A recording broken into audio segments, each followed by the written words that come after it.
Inverted yield curve, that means growth is coming, my friends. Lots of growth, growth, growth, growth.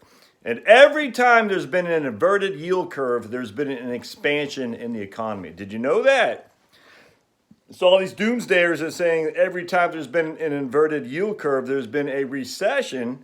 Well, they're wrong, because every time there's been an inverted yield curve, there's been an expansion.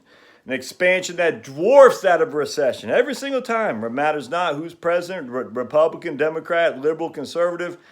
Always and everywhere we've had an inverted yield curve in the United States has led to a expansion, a huge expansion, ginormous expansion, expansion that has absolutely increased the wealth of Americans and prosperity for records that have never been seen before in humanity. So an inverted yield curve, yay! We want that because expansions are coming.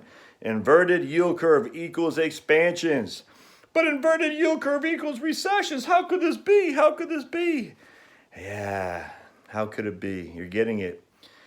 In the course of an economic, at least somewhat market-based capitalism like we live in the United States, we're not laissez-faire by a stretch of the imagination. Anytime you have a business cycle, you're going to have a little bit of ups and downs.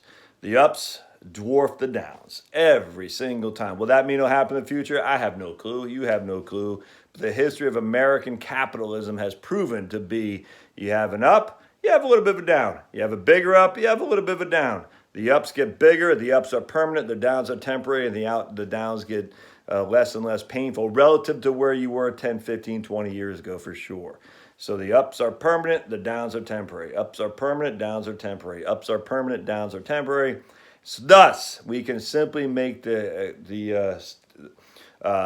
we can state declaratively once and for all, every time there's an inverted yield curve, there is a corresponding boom. Feels good, doesn't it? Feels good. So all these naysayers, oh no, inverted yield curve, oh no, Paul Krugman, oh no, he says he's a Nobel economist, he says there's an inverted yield curve, we're all gonna die. Does Paul Krugman know that if you eat carrots, you will die? Every person who has ever eaten carrots either has died or will die. It's a statistical fact. If you eat carrots, you're either dead or you will die. Statistics cannot lie. Thus, what a silly person would say is don't eat carrots, but we know better. That carrots and death are not correlated. Neither are inverted yield curves and recessions correlated any more than inverted yield curves are correlated to huge growth and expansion. So stop the worry. It's nuts. They're trying to get you worried, man. Stop it. We'll see you.